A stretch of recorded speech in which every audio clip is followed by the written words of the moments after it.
নমস্কার দর্শক বন্ধুরা, আমি বাগেশ্বরী আবার এসে গেলাম এই শিশু মেলা অনুষ্ঠানে আরেকজন শিশু শিল্পীকে। তো আজকে যে শিশু শিল্পী এসেছে, কিউট একটা বাচ্চা সুদূর শ্রীভূমি থেকে এসেছে। তো দর্শক বন্ধুরা আসুন ওর সাথে পরিচয় করে নিই। তো তোমার নাম কি? রাজনন্দিনী দাস। মাথায় এত সুন্দর ক্লিপ কে দিয়েছে? মা। তো তুমি কোন ক্লাসে পড়ো? কেজি 2। তোমার স্কুলের নাম কি? সরস্বতী বিদ্যানিকেতন। তুমি গান কার কাছে শিখো? আমি আমার গান আমার মায়ের কাছেই শিখি। শ্রীভূমিতে তো এখন মেলা চলছে, তাই না? মেলাতে গেছো? হ্যাঁ। কি কি কিনেছো? অনেক জিনিস। আমার জন্য কিছু এনেছো নাকি? না। কে বললো তুমি কিছু আনোনি? তুমি নিজে এসেছো এত দূর থেকে, আর তুমি খুব মিষ্টি একটা মেয়ে, এবং আমরা জানি তোমার গলা অনেক মিষ্টি। তো তুমি যে গান গাইবে সেটাই তো আমার গিফট। তো আজকে তুমি আমার জন্য কি গান গাইবে? বুলবুল পাখি ময়নাটি। তুমি জানো আমি ছোটবেলা এই গানের সাথে কতবার নেচেছি। আমার খুব ফেভারিট একটা গান, ভালো করে গাই। তো দর্শক বন্ধুরা, রাজনন্দিনীর মা হলেন শ্রীভূমি জেলার সাই সুরভারতী কলা কেন্দ্রের অধ্যক্ষা শ্রীমতী রিমি দাস মহাশয়া। তো আজকে রাজনন্দিনীর সাথে হারমোনিয়ামে তিনি সঙ্গত করবেন। রিমি আন্টি, বরাক বিনোদন স্টুডিওতে আপনাকে স্বাগতম জানাই। তো দর্শক বন্ধুরা, অন্যদিনের মতো আজকেও তবলায় সঙ্গত করছেন প্রীতম কাকু। তো প্রীতম কাকুকে স্বাগত জানিয়ে আজকে আমরা রাজনন্দিনীর গানটা শুনে নিই।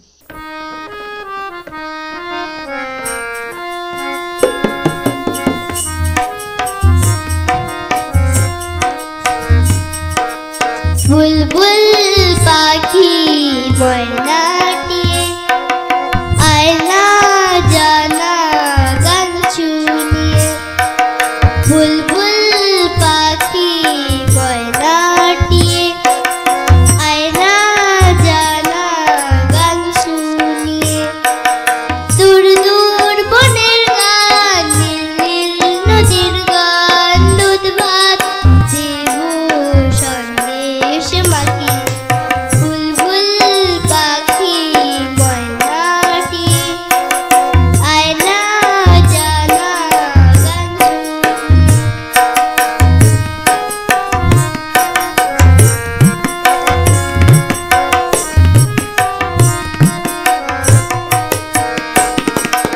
ঝিলমিল ঝিলমিল ঝর্ণা যেথায় কুলকুল কুলকুল রোজ বয়ে যায়। ব্যঙ্গো ব্যঙ্গো গল্প শোনায়, রাজার কুমার পক্ষীরা জুড়ে যায়। ভোরবেলা পাখনা বেঁধে দিয়ে তোরা এলি, কি বল না সেই দেশ ফিরি। বুলবুল পাখি ময়নাটি আয়না জানা গান শুনিয়ে।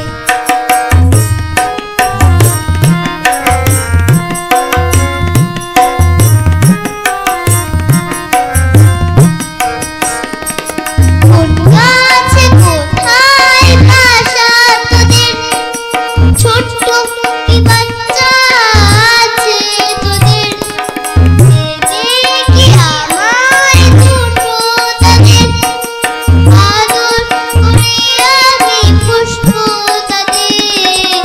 সোনার খাঁচায় রেখে ফল দেবো কেটে রাতে, কৃষ্ণ গান দেবো শিখি। বুলবুল পাখি ময়নাটি আয়না জানা গান শুনিয়ে। বুলবুল পাখি ময়নাটি আয়না জানা গান শুনিয়ে।